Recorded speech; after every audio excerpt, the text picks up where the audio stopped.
Learning এর ক্ষেত্রে সবচেয়ে বেশি গুরুত্ব যে চারটে পদ্ধতির উপর দিয়েছি সেটা হচ্ছে LSRW বা listening, speaking, reading and writing. এই চারটে বিষয়ের উপর আমরা অনেকগুলো আলোচনা করেছি, এর আগে দুদিন আলোচনা করেছি। আজকে পার্টিকুলার দুটো বিষয়ের উপর আলোচনা হবে, যে দুটো অত্যন্ত গুরুত্বপূর্ণ, সেটা হচ্ছে লিসেনিং অ্যান্ড স্পিকিং। লিসেনিং মানে শোনা, এর গুরুত্ব হচ্ছে অপরিসীম। আমরা যখন শুনি তখন যদি আমার মনটা যা শুনছি তার দিকে না থাকে, তাহলে যা শোনা হচ্ছে তার প্রতি আমার যদি কনসেন্ট্রেশন না থাকে, মনোযোগ না থাকে, তাহলে সেটা আমার ভেতর ঢুকবে না। আর আমরা যেটা বলেছি ল্যাঙ্গুয়েজ অ্যাকুইজিশনের ব্যাপার, অর্থাৎ ল্যাঙ্গুয়েজ ওভাবে শেখা যায় না, ল্যাঙ্গুয়েজটাকে অ্যাকুইজিশন করতে হয়। সেই অ্যাকুইজিশন অফ ল্যাঙ্গুয়েজের জন্য শোনাটা অত্যন্ত জরুরি জিনিস। সেটা আপনারা আপনাদের ঘরে ঘরে এক উদাহরণ আছে। মানে আপনি বাড়িতে হিন্দি বলেন না, বাচ্চা হিন্দি শিখে যায় কার্টুন দেখে। এটা হচ্ছে অ্যাকুইজিশন অফ ল্যাঙ্গুয়েজ বা আত্মীকরণ ল্যাঙ্গুয়েজ।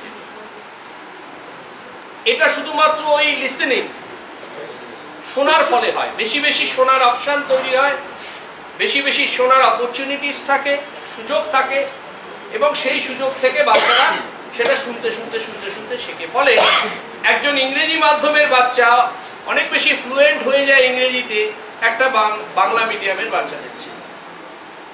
কারণ তার কাছে শোনার স্কোপটা অনেক বেশি, লিসেনিং এর স্কোপটা অনেক বেশি। কারণ স্কুলে সারাক্ষণ ইংরেজিতে কথা হচ্ছে, তার একটা মাত্র সাবজেক্ট বাংলায় পড়তে হচ্ছে, বাকি সব সাবজেক্ট ইংরেজিতে পড়তে হচ্ছে, তার লেকচার ইংরেজিতে হচ্ছে। ফলে সেই বাচ্চারা খুব তাড়াতাড়ি এই ইংরেজি ল্যাঙ্গুয়েজটাকে অ্যাকুইজিশন করতে পারে। একদম সিম্পল একটা উদাহরণ আপনাদের সামনে আছে। প্লাস যদি পড়াশোনার ক্ষেত্রে নাও হয়, সেই ক্ষেত্রে বাচ্চারা ওই সিরিয়াল দেখে বা কার্টুন দেখে হিন্দিটাকে তারা সহজেই আয়ত্ত করতে পারে বা অ্যাকুইজিশন করতে পারে।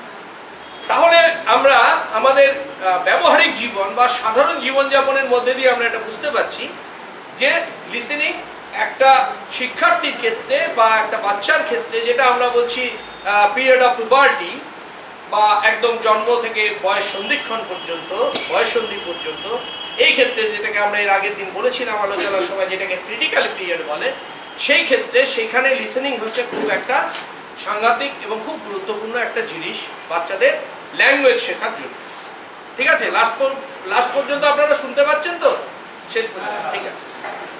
এবার এই লিসেনিং অ্যান্ড স্পিকিং এর জন্য যে কাজগুলি আমাদের বিদ্যালয়ে করতে হয়, এটা তো থিওরিটিক্যাল ক্লাস, এটা তো প্র্যাকটিক্যাল ক্লাস নয়, ফলে থিওরিটাই আলোচনা হয়। লিসেনিং অ্যান্ড স্পিকিং এর ক্ষেত্রে যে কাজগুলি অত্যন্ত গুরুত্বপূর্ণ করা, সেটার 5টা কাজ নির্দিষ্ট করা হয়েছে। সেই কাজগুলি হলো, নাম্বার 1, গ্রুপ ডিসকাশনস।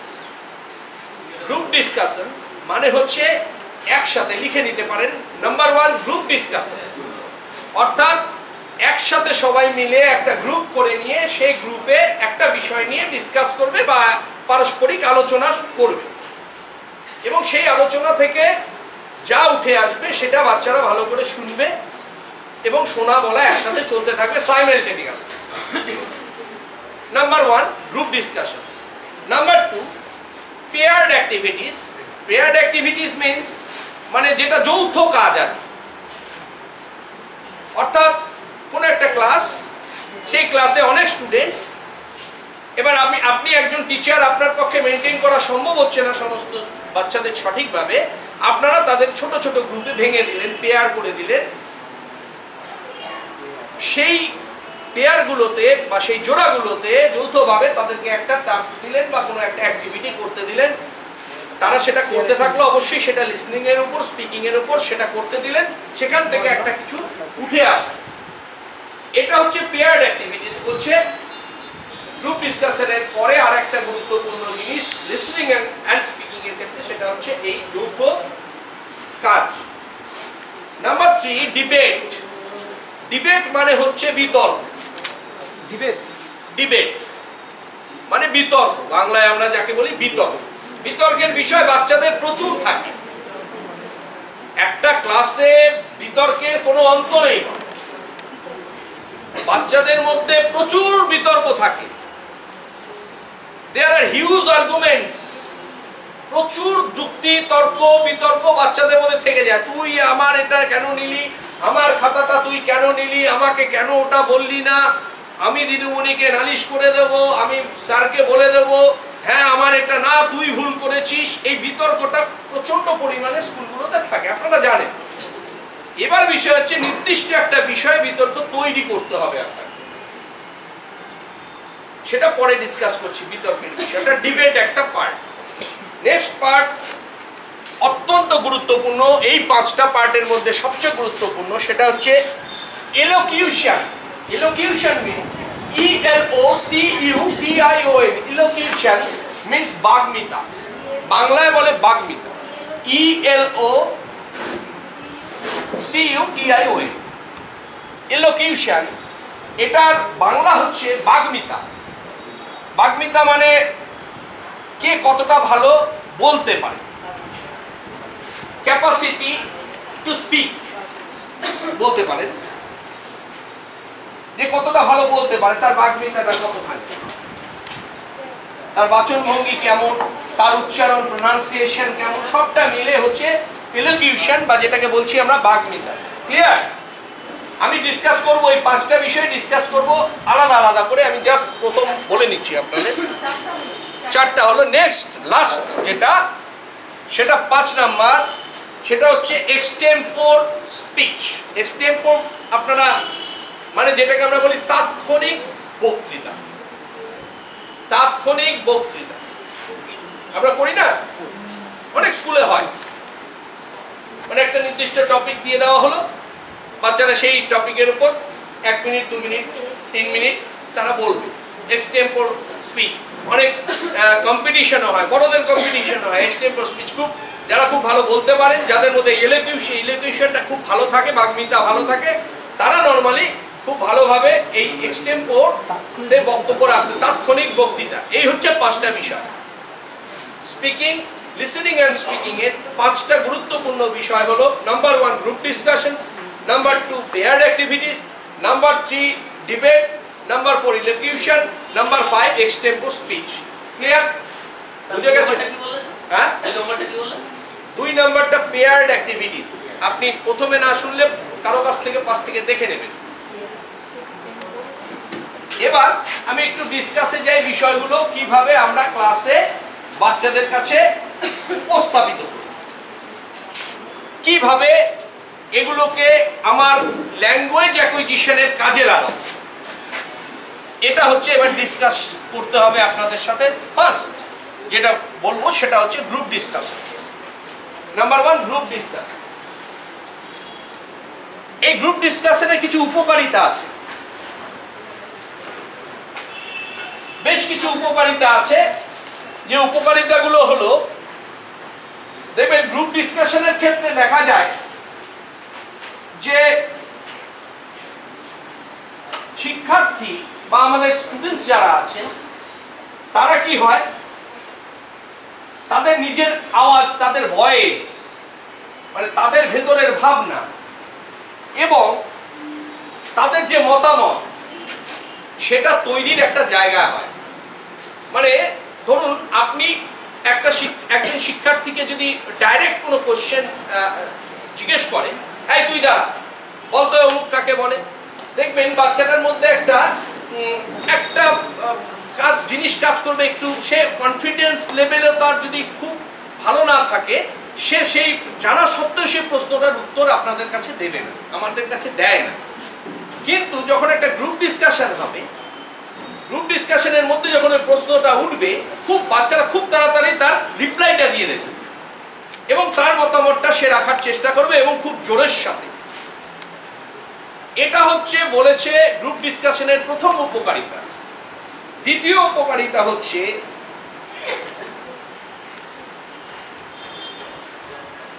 এই গ্রুপ ডিসকাশনের মধ্যে দিয়ে আমরা একসাথে অনেকগুলো বাচ্চাকে, একসাথে অনেকগুলো শিক্ষার্থীকে একই ক্লাসের মধ্যে অ্যাক্টিভ করে তুলতে পারি। যারা ধরুন একটু পিছিয়ে পড়া স্টুডেন্ট ক্লাসে, যারা চুপচাপ থাকে, একটু ইন্ট্রোভার্ট, একা একা থাকতে ভালোবাসে, সেই বাচ্চাদের ক্ষেত্রে এই গ্রুপ ডিসকাশনসগুলো খুব ভালো উপযোগী। এই ক্ষেত্রে তারা তাদের যে এই বিষয়টা আছে সেটা ঝেড়ে ফেলে তারা চাঙ্গা হয়ে এই জায়গাগুলোতে তারা কি সুন্দর ইন্টারাকশন করতে পারে, নিজেকে সেই জায়গায় তৈরি করতে পারে, ঢুকে যেতে পারে বিষয়টা। এটা আর একটা উপকারিতা হচ্ছে গ্রুপ ডিসকাশনের, এগুলো আপনারা জানেন সবটাই। এবার যেটা যে আমরা এই গ্রুপ ডিসকাশনটা যেটা বললাম আমরা স্পিকিং অ্যান্ড লিসনিং এর ক্ষেত্রে, এটা আমরা কোথায় কোথায় ব্যবহার করতে পারি, মানে আমার ক্লাসে কোথায় কোথায় ব্যবহার করতে পারি এটা জানা জরুরি। এবার আমরা ব্যবহার করতে পারি, ধরুন একটা গল্প আমি পড়াচ্ছি, একটা প্রোজ গদ্য আমি পড়াচ্ছি, আমি প্রথম দিন গোটাটা শেষ নাও করতে পারি, গোটা যদি একটু বড় হয় 4 পাতার একটা গল্প হয়, নিশ্চয়ই আমরা কেউ একদিনে শেষ করে দেই না, এবং সেটা অনুচিত।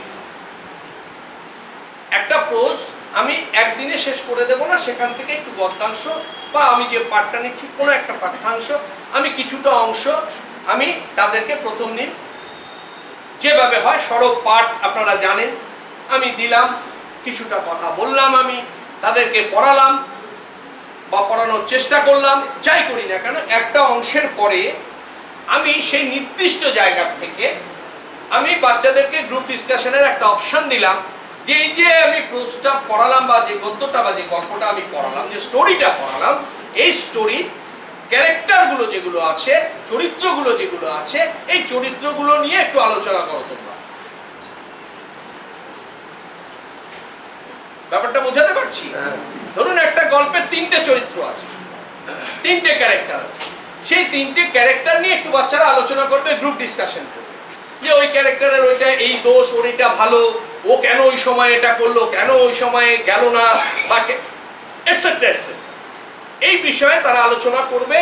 এটা হচ্ছে গ্রুপ ডিসকাশনের ক্ষেত্রে আমরা ব্যবহার করতে পারি, এই ধরনের বিষয় আমরা গ্রুপ ডিসকাশনের মধ্যে দিয়ে আমরা বাচ্চাদের মধ্যে সেই লিসেনিং অ্যান্ড স্পিকিং যেটা বলছি আমরা সেই জায়গাটাকে ঝালাই করে নিতে পারি। 1 নাম্বার। 2 নাম্বার হচ্ছে এটা পোয়েমের ক্ষেত্রে বা কবিতার ক্ষেত্রেও এটা ব্যবহার করতে পারি। কবিতার ক্ষেত্রে কখন ব্যবহার করব, যে কি ব্যবহার করব, কবিতার ক্ষেত্রে ব্যবহার করব হচ্ছে গ্রুপ ডিসকাশনে, যে এই কবিতাটার সারমর্ম কি আছে, হোয়াট ইজ দ্য সামারি, কবিতাটার সারমর্ম বা সারাংশ কি। বা এই কবিতাটা মনে করেন একটা কবিতা আছে, কুমোর পাড়ার গরুর গাড়ি বোঝাই করা কলসি হাড়ি গাড়ি চালায় বসে সঙ্গে যে যায় ভাগ্নের মতো, তো ওদের কাছে খুব অ্যাকোয়েন্টেড এই শব্দগুলো, কুমোর পাড়া, গরুর গাড়ি, বোঝাই করা কলসি হাড়ি, এই সমস্ত ওরা খুব অ্যাকোয়েন্টেড। এবার সেই কবিতাগুলোর মধ্যে সেই শব্দগুলো নিয়ে তারা গ্রুপ ডিসকাশন করবে। তারা হয়তো বললো এই তোর বাড়িতে হাড়ি দিয়ে কি কাজ হয়, আমার বাড়িতে হাড়িতে ভাত হয়, বা এরকম তোর বাড়ির পাশে হাট কোন হাট আছে, ও বললো আমার বাড়ির পাশে এই হাট আছে, অমুক হাট আছে। এই যে ডিসকাশনগুলো, এগুলো গ্রুপ ডিসকাশনে হবে। কিন্তু এখানে এই ক্ষেত্রে একটা মাথায় রাখবেন, সেটা হচ্ছে 1-2-তে আপনি গ্রুপ ডিসকাশনের ক্ষেত্রে কবিতাকে আনবেন, পোয়েম বা কবিতা ক্লাস 1 এবং 2 এর ক্ষেত্রে বা প্রি প্রাইমারির ক্ষেত্রে আপনি আলোচনার মধ্যে আনবেন না গ্রুপ ডিসকাশন। এটা নর্মালি 2, 3 অ্যান্ড অ্যাবাভ, 2, 3 এবং 2, 3-র উপরে যে ক্লাসগুলো আছে, মোটামুটি ধরতে পারেন 2 এর একটু অংশ বা 3 এর পর থেকে নর্মালি আর কি আপনি এই পোয়েমটাকে নিয়ে গ্রুপ ডিসকাশনের জায়গা তৈরি করতে পারেন। কিন্তু গল্পের জায়গাটা সব ক্ষেত্রেই তৈরি করা সম্ভব। এটা হচ্ছে গ্রুপ ডিসকাশনের মূল বিষয়। তাহলে কি গ্রুপ ডিসকাশন কি, কোথায় ব্যবহার করতে পারি, কিভাবে ব্যবহার করতে পারি, তার উপযোগিতা কি, এটা নিয়ে মোটামুটি একটা আলোচনা আপনাদের সামনে রাখলাম। এবার যেটা বলবো সেটা হচ্ছে পেয়ার্ড অ্যাক্টিভিটিস বা যৌথ কর্মসূচি বলতে পারেন বা যৌথ কর্ম পদ্ধতি বলতে পারেন, বাংলায় পেয়ার্ড অ্যাক্টিভিটিস। এটা কি, যখন ক্লাস খুব নয়েজি হয়, ধরুন আমরা তো বলেছি যে, এবং RT right two education act বলেছে যে আমাদের student teacher ratio, student people ratio থাকবে হচ্ছে 1:30। কোনো কোনো স্কুলে সেটা 30-র অনেক কম, আবার কোনো কোনো স্কুলে 30-র অনেক বেশি। সবখানে এখনো আরটি একটাকে সেইভাবে ইমপ্লিমেন্ট করার জায়গা তৈরি হয়নি। কোথাও টিচারের ঘাটতি আছে, স্টুডেন্ট বেশি টিচার কম, কোথাও টিচার যদি পর্যাপ্ত থাকে ক্লাসরুমের ঘাটতি আছে, ইনফ্রাস্ট্রাকচারাল একটা ঘাটতি থেকেই যায়। সেই জায়গায় কোনো ক্লাসরুম যদি বেশি নয়েজি হয়, মানে বেশি একটু চিৎকার চেঁচামেচি, বাচ্চারা তো চিৎকার করবেই স্বাভাবিকভাবে, এবং একটু ভিড়ভাড়টা ক্রাউডটা যদি বেশি হয়, সেই ক্ষেত্রে গোটা ক্লাসটাকে ছোট ছোট ছোট ছোট গ্রুপে ভাগ করে দেওয়া, ছোট ছোট পেয়ার করে ভাগ করে দেওয়া। এটাকেই বলছি হচ্ছে পেয়ার্ড অ্যাক্টিভিটিসের মূল থিম। যখনই ক্লাসে স্টুডেন্ট বেশি হয়ে যাবে তখন আমি সেই ক্লাসটাকে ভেঙে দেব। দেখবেন দু বন্ধুর মধ্যে খুব মিল, বা 4 জন বন্ধু আছে ক্লাসে ভীষণ মিল, এ যদি একবার বাথরুম যায় পিছে পিছে 3 জনই চলে গেল। এ বললো স্যার আমি টয়লেটে যাব, ল্যাট্রিনে যাব, পিছে পিছে 3 জন যাচ্ছে। ওদেরও প্রায় ওইরকম ব্যাপার, কিন্তু তা নয়, ওদের মধ্যে মানে ভাবটা অনেক বেশি থাকে। যখনই আপনি পড়াতে যাবেন দেখবেন ওই ভাবটা নষ্ট হয় না ওদের, ও একে অপরকে খোঁচাখুচি করতে থাকে, নিজেদের মধ্যে আলাপ আলোচনা করতে থাকে, আপনার দিকে ও কনসেন্ট্রেট করতে পারে না, বা নিজের পড়াশোনার দিকে দেখবেন কনসেন্ট্রেট করতে পারে না। কিছু কিছু ক্ষেত্রে আমরা পোকা ঢোকা দিয়ে দেখি, আলটিমেটলি কোনো লাভ হয় না। এই ফলে এই নয়েজি ক্লাসরুমের ক্ষেত্রে এই যে দেখলেন 4 জন স্টুডেন্ট যাদের মধ্যে খুব মিল ভাব, যাদেরকে ভেঙে দিন, তাদেরকে ভেঙে দিন, গ্রুপে ভেঙে দিন, পেয়ারে ভেঙে দিন, গোটা ক্লাসটাকে এইভাবে ভেঙে দিন আপনি যেভাবে মনে করছেন। তারপর তাদেরকে অ্যাক্টিভিটিসের মধ্যে ঢুকিয়ে দিন, এবং সেই অ্যাক্টিভিটিসটার ক্ষেত্রে মানে সবচেয়ে গুরুত্বপূর্ণ হচ্ছে কি অ্যাক্টিভিটি দেবেন এই পেয়ার অ্যাক্টিভিটিসের মধ্যে, যেখানে বেশি বেশি করে তারা শুনতে পারবে এবং বলতে পারবে, সেই ধরনের অ্যাক্টিভিটিসকে ইমপ্লিমেন্ট করবার চেষ্টা করবে। এই হচ্ছে বিষয়। যখন মানে এরকম হয়, ধরুন খুব বেশি পাঠদান বা পাঠ প্রস্তুতি যখন যুক্ত হয়ে যায় কোনো জায়গায়, মানে অনেক বেশি পাঠদান করতে হবে বা পাঠ প্রস্তুতি অনেক বেশি আপনি নিয়ে ফেলেছেন এরকম একটা জায়গায়, ফলে আপনি একা ব্যক্তি, আপনার পক্ষে এত মেনটেন করা সম্ভব হচ্ছে না, তখন যদি আপনি পেয়ার্ড অ্যাক্টিভিটিস করেন তাহলে দেখবেন আপনি যেভাবে ভেবেছেন আজকের ক্লাসটা নেবেন, যেভাবে আপনি প্রস্তুতি নিয়ে এসছেন, পাঠদান প্রস্তুতি নিয়ে এসছেন, সেই ব্যাপারটাকে আপনি দেওয়ার ক্ষেত্রে অনেক বেশি সুবিধা হবে, অনেক বেশি সুবিধা হবে। এটা হচ্ছে পেয়ার অ্যাক্টিভিটিসের একটা ভালো দিক। আর একটা বিষয় আছে, কিছু কর্মপ্রক্রিয়া যেখানে কিছু বাস্তব ঘটনা বা ধরুন কিছু বাস্তব সামগ্রী আমরা দেখি অনেকে, যেমন কিছু কিছু জায়গায় দেখেছিলাম কিছু কিছু স্কুলে, যে এইরকম যে হঠাৎ করে একদিন বাচ্চা বাড়ি থেকে একটা ক্যারি ব্যাগে করে 3টে সবজি নিয়ে স্কুলে যাচ্ছে। কেন না, আজকে আমাকে 3টে সবজি নিয়ে যেতে বলেছে। 3টে সবজি কি কি? যেগুলো মাটির নিচে হয়। এবার সে নিয়ে গেল, এবার আরেকজনকে বলা হলো তুমি 3টে পালসেস মানে ডাল নিয়ে আসবে, 3 ধরনের ডাল নিয়ে আসবে, এবং ওটা তারা বাড়ির থেকে নিয়ে গেল। সেখানে নিয়ে গিয়ে তারা হচ্ছে একখানে বসে নিয়ে সে বলছে এই যে আমি 3টে ফল এনেছি, এই 3টে হচ্ছে আমার মাটির নিচে হয়, এটার নাম আলু, এটার নাম গাজর, এটার নাম মূলা, এটসেট্রা এটসেট্রা। ও বললো আমি 3টা। এই যে কথাগুলো যেটা হবে, এটা ধরুন দুজনকে বসিয়ে দিল, একজন এই ডাল এনেছে, একজন সবজি এনেছে, তাদের মধ্যে কথোপকথন চলছে, আপনি ভাগ করে তাদেরকে এই কাজটা দিয়ে দিলেন। এটা একটা পেয়ার অ্যাক্টিভিটিস, এবং সেখানে কিছু ল্যাঙ্গুয়েজ জেনারেট হয়, অর্থাৎ সেখানে কিছু ল্যাঙ্গুয়েজ উৎপন্ন হয়, কিছু ভাষা সেখান থেকে বেরিয়ে আসে, যে ভাষাগুলো একজন আরেকজন, ও 3টে ডালের নাম শুনলো, আবার তার অপোজিটে যে আছে সে 3টে সবজির নাম শুনলো। আমি বলছি এটা কিন্তু সেকেন্ড ল্যাঙ্গুয়েজ বা আমার টার্গেট ল্যাঙ্গুয়েজের ক্ষেত্রে আলাপ হচ্ছে, এটা বাংলার ক্ষেত্রে আলাপ হচ্ছে না। কিন্তু আবার আপনাদের বলে রাখি, এটা সেকেন্ড ল্যাঙ্গুয়েজ বা ফরেন ল্যাঙ্গুয়েজ বা টার্গেট ল্যাঙ্গুয়েজের ক্ষেত্রে এই আলোচনাটা হচ্ছে। ফলে ল্যাঙ্গুয়েজ অ্যাকুইজিশনের ক্ষেত্রে এটা এসছে লিসনিং অ্যান্ড স্পিকিং, এটা বাংলার ক্ষেত্রে নয়, এটা শুধুমাত্র সেকেন্ড ল্যাঙ্গুয়েজ বা আমাদের টার্গেট ল্যাঙ্গুয়েজ যেটা আছে মেইনলি ইংলিশ অর হিন্দি, সেই ক্ষেত্রেই এই আলোচনাটা হচ্ছে, সেই ক্ষেত্রেই এই আলোচনাগুলোর অবকাশ থেকে যাচ্ছে, সেই ক্ষেত্রেই আপনার আসছে অ্যাকুইজিশনের বিষয়। এই হচ্ছে ফলে কি বললো, পেয়ার্ড অ্যাক্টিভিটিস এমন একটা জিনিস যেখানে সে হচ্ছে হয়তো তাদের মধ্যে দিলেন এই তোমরা আলোচনা করো আজকে তুমি স্কুল থেকে বাড়ি আসার পথে কি কি দেখেছো, তুমি আলোচনা করো তোমার বাড়ির পাশে আজকে কোন কোন গাছ আছে। ফলে এই বিষয়গুলো এমন থাকবে পেয়ার্ড অ্যাক্টিভিটি যেটা সে তার পরিবেশ থেকে তার বাড়ির থেকে অটোমেটিক্যালি সে নিয়ে স্কুলে চলে আসে। ব্যাপারটা বোঝাতে পারছি? এই ক্ষেত্রে পেয়ার অ্যাক্টিভিটিস খুব গুরুত্বপূর্ণ একটা কাজ। নেক্সট হচ্ছে খুব সবচেয়ে জরুরি জিনিস, এটা মাথায় রাখবেন স্পিকিং অ্যান্ড লিসনিং এর ক্ষেত্রে, সেটা হচ্ছে ইলোকিউশন বা বাগ্মিতা। স্বাভাবিকভাবে যে স্পিকিং এর ক্ষেত্রে যদি আমার বাগ্মিতা না থাকে, আমার যদি স্পিকিং পাওয়ার না থাকে, আমার যদি না থাকে, আমি আপনাদের সামনে এতগুলো কথা বলতে পারতাম, করতে পারি না।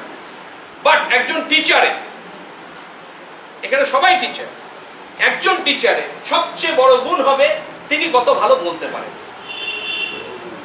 যে যত ভালো বলতে পারবেন সে তার ক্লাসটা তত বেশি অ্যাট্রাকটিভ হবে, তার ক্লাসটা তত বেশি অ্যাট্রাকটিভ হবে, বাচ্চারা তত বেশি অ্যাট্রাকশন পাবে সেই দিদিমণি সেই মাস্টারমশাইয়ের কাছ থেকে।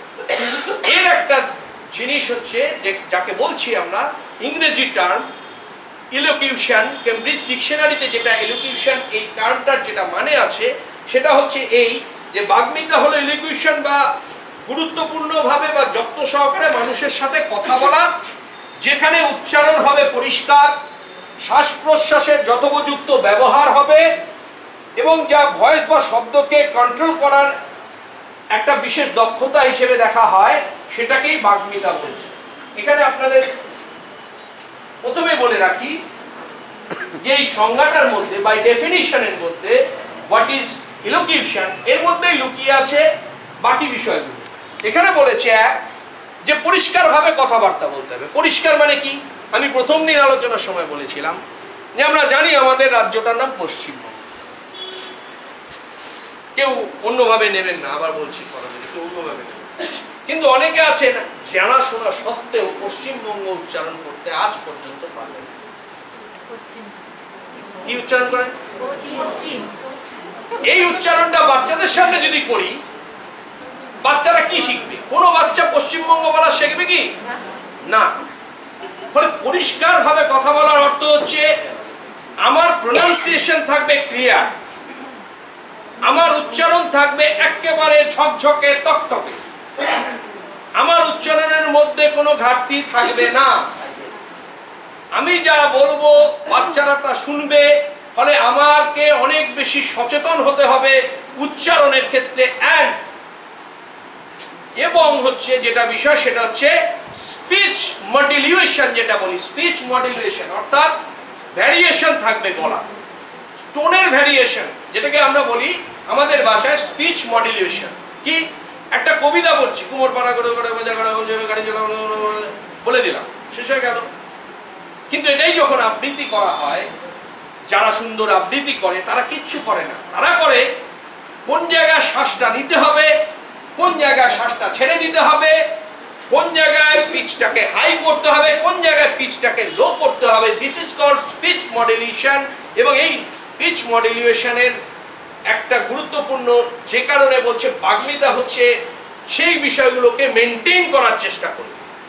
আপনি পড়াচ্ছেন, যেখানে দাঁড়িয়ে আপনাকে সেখানে দাঁড়াতে হবে, যেখানে কমা অল্প পজ দিতে হবে। এই পজটা কোথা থেকে আসবে? নিঃশ্বাস প্রশ্বাসের দ্বারা নিয়ন্ত্রিত হয়, আপনার নিঃশ্বাস প্রশ্বাস দ্বারা নিয়ন্ত্রিত হয়। এবার আপনি যদি সেটাকে নিয়ন্ত্রণ না করেন তাহলে আপনার এই যে ইলোকিউশন, যেটা বাচ্চারা শুনে অ্যাট্রাকটিভ হবে, একটা বাচ্চাকে যদি আপনার এখানে যারা আছেন জানি না, আমি দেখেছিলাম অনেক দিদিমণি মাস্টার মশাই আছেন, বিশ্বাস করবেন না, একটা বাচ্চাদের ইংরেজি রাইম পড়াচ্ছেন নেচে নেচে, জাস্ট প্রথম কথা দুর্ধর্ষ সুর, দারুণ সুর,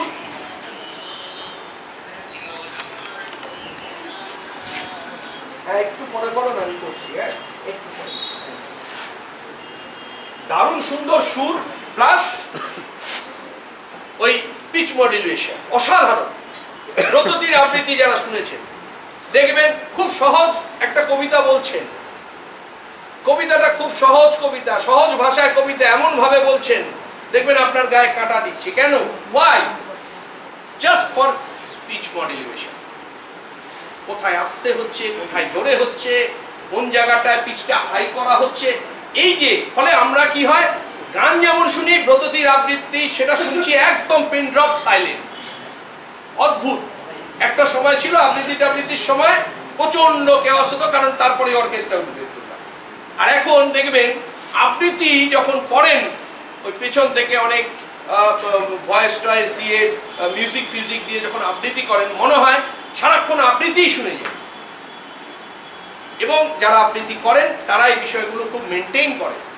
এবার আমরা আবৃত্তি করছি না ঠিকই, কিন্তু টুইঙ্কেল টুইঙ্কেল লিটল স্টার আমি যদি নর্মালি বাচ্চাকে পড়াই, twinkle twinkle little star how I wonder what you are up above so, এইভাবে যদি পড়াই তাহলে খুব একঘেয়ে হয়ে যাবে। সেই জায়গায় যদি আমি একটু সুর করে পড়াই, টুইঙ্কেল টুইঙ্কেল লিটল স্টার, যেভাবে আমরা সুর করে পড়াই, আমি পড়াতে পারি কিন্তু এখন পড়াবো না, যাই হোক, ফলে সুর করে সমস্ত রাইমস গুলো সুর করে পড়ানো যায়, সমস্ত কবিতা সুর করে পড়ানো যায়। তার কায়দা আছে, তার বিষয়টা, এটাকেই বলা হচ্ছে ইলোকিউশন। এবং এই নর্মালি এই ইলোকিউশনটা মেইনলি দরকার হয় হচ্ছে পোয়েমের ক্ষেত্রে, কবিতার ক্ষেত্রে খুব প্রয়োজন, গদ্যের ক্ষেত্রেও দরকার, বিশেষ করে ড্রামা যদি থাকে, প্লে, মনে করুন কেউ একটা নাটক পড়াচ্ছে ক্লাসে, সেই ক্ষেত্রে এটা খুব প্রয়োজন হয় ওই পিচ মডুলেশন। হাই স্কুলের যদি এখানে কেউ ক্লাস করতে থাকে, হাই স্কুলের কেউ যদি থাকেন তারা জানবেন, বা প্রাইভেট স্কুলের কেউ যদি থাকেন কোনো ড্রামা থাকে তারা বলতে পারবেন ভালো। আছে তো যে দিদি আছে পড়ানো, জানবেন যে এই ড্রামা পড়াতে গেলে খুব প্রয়োজন হয়। যাই হোক, এবার এই ইলোকিউশন বা বাগ্মিতা, এটার ইউজফুলনেস বা মানে কতটা কার্যকরী, এর ব্যবহারটা কি, সেটা নিয়ে একটু আপনাদের সাথে একটু মত বিনিময় করি আর কি। প্রথম কথা হচ্ছে এই ইলোকিউশন বা বাগ্মিতা যদি বাড়ে, অর্থাৎ স্পিকিং পাওয়ার, এটা যদি আপনি করতে পারেন বাচ্চাদের ইংরেজিতে বলা, সেটাকে যদি আপনি একটু এম্পাওয়ার করতে পারেন, দেখবেন বাচ্চার কনফিডেন্স লেভেল অনেক হাই হয়ে যায়, একটা সেলফ কনফিডেন্স তৈরি হয় বাচ্চাদের। এই জন্য ইলোকিউশন বা বাগ্মিতা যার ভালো, তার মধ্যে দেখবেন কনফিডেন্সও বেশি। আমার প্রচুর কনফিডেন্স আছে, যার জন্য আপনাদের সামনে ক্লাস দিতে পারছি। আমি এমন কিছু জানি না, কিন্তু বিরাট জ্ঞানী মানুষ নই আমি, কিন্তু আমার কনফিডেন্স আছে যে আমি যেটা আজকে পড়াবো বা যে ক্লাসটা নেব আপনাদেরকে বোঝাতে আমি পারবো, এই কনফিডেন্স আমার মধ্যে আছে। আর যার মধ্যে কনফিডেন্স থাকবে সে ভালো বলতে পারবে, এটাই হচ্ছে স্বাভাবিক নিয়ম। এবং যখনই এটা তৈরি হবে তখন বাচ্চাদের যার মধ্যে বাগ্মিতা তৈরি হবে তার মধ্যে কনফিডেন্স লেভেলটা অটোমেটিক্যালি হাই হয়ে যাবে। এই নাম্বার 1। নাম্বার 2, এটা উচ্চারণ মানে প্রোনাউন্সিয়েশন এবং শব্দ ভান্ডার তৈরি করতে সাহায্য করে। মনে করুন একটা বাচ্চা 2 মিনিট 3 মিনিট যে বলছে একটা কথা, বা 1 মিনিট বলছে, তাকে তো কোনো ভাষায় কথা বলতে হচ্ছে, ইংরেজিতে কথা বলতে হচ্ছে, এবং এই 1 মিনিট ধরে যদি কথা বলতে হয় তার মধ্যে মিনিমাম 50-100টা ওয়ার্ড তো তাকে বলতেই হচ্ছে। এই ওয়ার্ডগুলো কোথা থেকে আসছে? ও তো দেখে দেখে বলছে না, ও স্পন্টেনিয়াসলি বলছে, নিজের থেকে বলছে। তাহলে বলাটা তো শুধু, তার তো একটা ওয়ার্ড লাগবে, স্ট্রাকচার লাগবে, সেই ওয়ার্ডের থেকে সেন্টেন্স তৈরি করে সে আমাদের সামনে ডেলিভার করবে বা তার বন্ধুদের সামনে ডেলিভার করবে। তো এই ওয়ার্ডগুলো কোত্থেকে আসবে? এই ওয়ার্ডগুলো আরো বেশি বেশি আসে। সেই কারণে এই ইলোকিউশন বা এই বাগ্মিতা যেটা আমরা বলছি, এখানে কি হয়, ভোকাবুলারি এনলার্জড হয়, অর্থাৎ শব্দ ভান্ডার তৈরি হয়, শব্দ ভান্ডার বৃদ্ধি পায় বাচ্চাদের ক্ষেত্রে। সেকেন্ড ল্যাঙ্গুয়েজের ক্ষেত্রে, এবং যা এই শব্দ ভান্ডার যত বেশি বৃদ্ধি পাবে তত বেশি আমাদের শিক্ষার্থীরা ল্যাঙ্গুয়েজটাকে অ্যাকুইজিশন করতে পারবে। তারপরে যেটা আসে সেটা হচ্ছে ভাষার ক্ষেত্রে সহজাত বা পারদর্শিতা অর্জন করতে সক্ষম হয়। এটা নর্মাল বিষয়, তার একটা পারদর্শিতা তৈরি হয় সেটা। এবং last but not the least, ইলোকিউশনের যেটা উপকারিতা সেটা হচ্ছে যে মনে রাখার ক্ষমতাও বৃদ্ধি পায়, অর্থাৎ সে খুব ভালো যে কোনো বিষয় মেমোরাইজ করতে পারে। মেমোরাইজ যদি না করতে পারে সে বলতে পারবে না স্বাভাবিকভাবেই। তার মেমোরিতে যদি বিষয়টা না থাকে আমি কি বলতে চাচ্ছি, তাহলে সে বলতে পারবে না। এবার কিছু টিপস আছে, মানে কিছু আপনাদেরকে পরামর্শ আছে যেটা ভালো ইলোকিউশনের ক্ষেত্রে বা এই বাগ্মিতার ক্ষেত্রে যেটা আমাদের কাজে লাগে। টিপস ফর গুড ইলোকিউশন সেটা হচ্ছে এই, এক হচ্ছে ভলিউম বা আওয়াজ। আপনার আওয়াজ বা ভলিউম হবে ক্লাসের শেষ বেঞ্চিতে যে বাচ্চাটা আছে তার কাছে পৌঁছচ্ছে। মাইক ছাড়া আমি বলছি লাস্ট যে আছে সে শুনতে পাচ্ছে কিনা, পাচ্ছে? পাচ্ছে। মাইক নেই তবু শুনতে পাচ্ছে। আওয়াজ ভলিউম খুব দরকার। তাহলে এমন গলা করবেন না যে গলায় অন্য কেউ ভয় পেয়ে যাবে আর কি। এটা ক্ল্যারিটি অফ স্পিচ, ক্ল্যারিটি, পরিষ্কার পরিচ্ছন্নতা, অর্থাৎ আপনি যেটা বলছেন যে বক্তব্য তার সেটা হবে একদম ঝকঝকে তকতকে, যেটা আমি আগেও বললাম। বক্তব্যের একটা পরিচ্ছন্নতা থাকবে, প্রোনাউন্সিয়েশন মাস্ট বি ক্লিয়ার, উচ্চারণ থাকবে পরিষ্কার, উচ্চারণে যাতে কোনো ভুল ভ্রান্তি না থাকে। এক্সপ্রেশন, অভিব্যক্তি যেটা আমরা বলি এক্সপ্রেশন, এক্সপ্রেশনটা থাকবে কিন্তু। যদি এক্সপ্রেশন না থাকে তাহলে আপনি দেখবেন কিছু কিছু ক্লাস হয়, কেউ কেউ বসে বসে ক্লাস দেবেন, বলে যাচ্ছেন তার কোনো এক্সপ্রেশন নেই, কথা বলছেন তার কোনো এক্সপ্রেশন নেই, কেমন একটা জবুথবু ভাব, বলছেন খুব ভালো কিন্তু কোনো এক্সপ্রেশন নেই। কিন্তু আমরা যখন সেকেন্ড ল্যাঙ্গুয়েজ বাচ্চাদেরকে কাছে নিয়ে যাব তখন এক্সপ্রেশনটা খুব জরুরি জিনিস। সেই কারণে বলেছে যে volume, clarity of speech, pronunciation, expression, and যেটা দরকার সেটা হচ্ছে ইউজ অফ ভয়েস। একটা জিনিস মাথায় রাখবেন, এই ক্ষেত্রে লিসেনিং অ্যান্ড স্পিকিং স্কিলের ক্ষেত্রে, ল্যাঙ্গুয়েজ অ্যাকুইজিশনের ক্ষেত্রে সবচেয়ে গুরুত্ব দেবেন ভয়েসটাকে। এখানে আপনারা কখনোই কোনো প্রপ বা জেস্চারকে গুরুত্ব দেবেন না, কম দেবেন। What is gesture? Gesture means অঙ্গভঙ্গি, শারীরিক অঙ্গভঙ্গি, এটার গুরুত্ব কম থাকবে। গুরুত্ব থাকবে হচ্ছে ভয়েসের উপর, যেগুলো বললাম ভয়েসের মধ্যে বাকি সবগুলো জিনিস থাকছে। এবং প্রপ কোনো একটা জিনিস ইউজ করছেন না, এটা থাকবে না। ঠিক আছে, এই হচ্ছে বিষয়। এবার লাস্ট যেটা আমরা লিখেছিলাম 5 নাম্বার বিষয়, সেটা হচ্ছে এক্সটেম্পোর। এক্সটেম্পোর মানেই হচ্ছে তাৎক্ষণিক বক্তৃতা।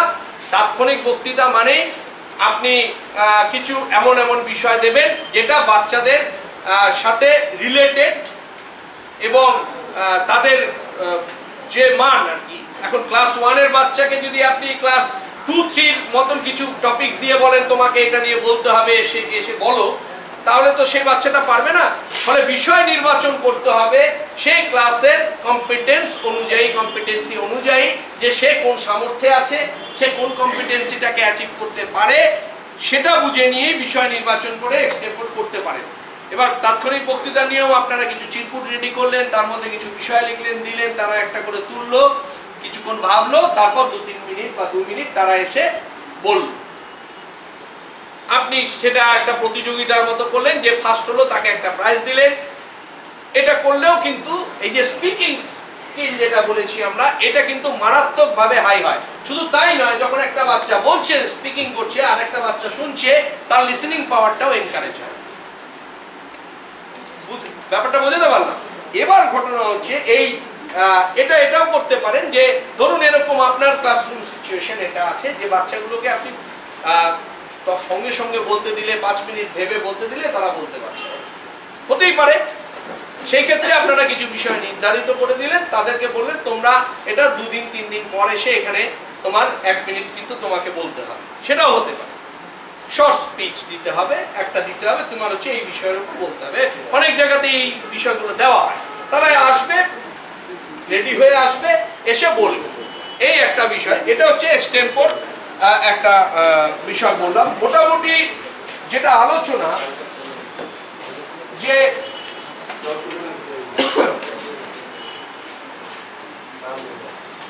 আমাদের স্পিকিং অ্যান্ড লিসেনিং নিয়ে মোটামুটি আলোচনা শেষের দিকে আর কি, সেটা হচ্ছে যে আমরা এই স্পিকিং এবং লিসেনিং বিষয়টাকে আমরা একটা করতে পারি যে আমরা টিচার হিসেবে যখন এটা তাদের কাছে দেব, সেটা একটা মডেলিং আকারে দিতে পারি। কিছু অডিও ভিজুয়াল মানে বিষয়কে আমরা ইউজ করতে পারি, এই স্পিকিং লিসেনিং এর ক্ষেত্রে আমরা ইউজ করতে পারি। হ্যাঁ, আর একটা বিষয় যেটা গুরুত্বপূর্ণ, যে স্পিকিং লিসেনিং এর ক্ষেত্রে তাদের বিষয়ভিত্তিক মূল্যায়ন করবেন। বিষয়ভিত্তিক মূল্যায়ন মানে আপনাদের বোঝাতে পারছি কিনা জানি না, মানে ধরুন একটা বললেন, আপনারা একটা বিষয়ের উপর একটা বাচ্চা এসে কথা বলল, এবার সে কতটা বিষয় ভিত্তিক বলল সেটা গুরুত্ব আপনারা দেবেন না, বিষয় দেবেন সে কতটা ফ্লুয়েন্সি তার মধ্যে কতটা আছে, কতটা স্বতঃস্ফূর্ততা আছে, কতটা ফ্লুয়েন্সি আছে, কতটা ফ্লুয়েন্টলি সে বলতে পারলো, আর কতটা ক্লিয়ারিটি থাকলো, বা কতটা পরিষ্কার প্রোনাউন্সিয়েশন বা অন্যান্য বিষয় থাকলো। নর্মালি আমি কয়েকটা জায়গায় ওই এক্সটেম্পোর জাজমেন্ট দিতে গিয়েছিলাম, বেশ কয়েকটা প্রতিযোগিতায়। ওখানে আমরা ভাগ করে নিই 5টা বিষয়। হ্যাঁ, উপস্থাপনা, তারপরে ওই উচ্চারণ, তারপরে এই সমস্ত বিষয়গুলো আমরা 5টা বিভাগে ভাগ করে নিয়ে 10-10 করে নাম্বারিং করি। তো এটাই হচ্ছে মূল বিষয় স্পিকিং এর ক্ষেত্রে, যে গুরুত্ব বিষয়কে ছাড়াও আরো অনেকগুলো জিনিস আছে যেগুলোকে গুরুত্ব দিতে হয়, সেই বিষয়গুলোকে গুরুত্ব দেওয়ার চেষ্টা করি। এটা হচ্ছে বিষয়। আর দেখবেন অভিব্যক্তি কি আছে, তার এক্সপ্রেশনটা কেমন আছে, চোখে চোখ রেখে কথা বলতে পারছে কিনা। কিছু বাচ্চা আছে এইভাবে কথা বলছে, তাহলে বুঝবেন তার কনফিডেন্স লেভেলটা লো আছে। সে আপনার চোখে চোখ রেখে কথা বলতে পারছে না মানে তার কনফিডেন্স লেভেলটা লো আছে, বেশি নেই তার কনফিডেন্স লেভেল। সেই কনফিডেন্স লেভেলটাকে তাকে ফিরিয়ে আনতে হবে সেকেন্ড ল্যাঙ্গুয়েজের ক্ষেত্রে। এটাই হচ্ছে আমাদের মূল মানে উদ্দেশ্য। এটা যতক্ষণ না পাচ্ছি ততক্ষণ কিন্তু আমরা এগিয়ে যেতে পারবো না। এই বিষয়টা আপনারা লক্ষ্য রাখবেন। এই বিষয়গুলো আপনাদের সাথে আলোচনা করলাম। এরপরে যদি কারো কোনো জিজ্ঞাসা থাকে করতে পারেন। মোটামুটি আলোচনা এটাই, একটাই বিষয় বলবো, আবার বলছি যে ভালো শুনবে সে ভালো বলবে।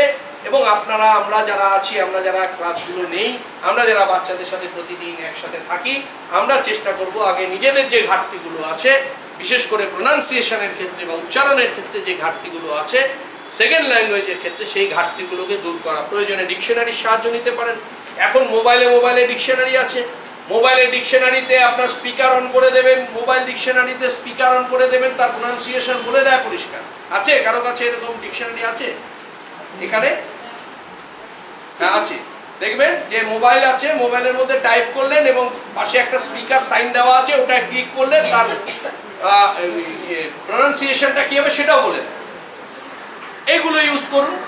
প্রযুক্তির উন্নতি হয়েছে, ব্যবহার করুন, নিজেকে আপগ্রেড করুন এবং বাচ্চাদেরকে সেগুলো দিয়ে দিন। আমার মনে হয় সেই ক্ষেত্রে আমরা যেটা চাই সেটা অবশ্যই অ্যাচিভ করতে পারবো। সবাইকে থ্যাংক ইউ।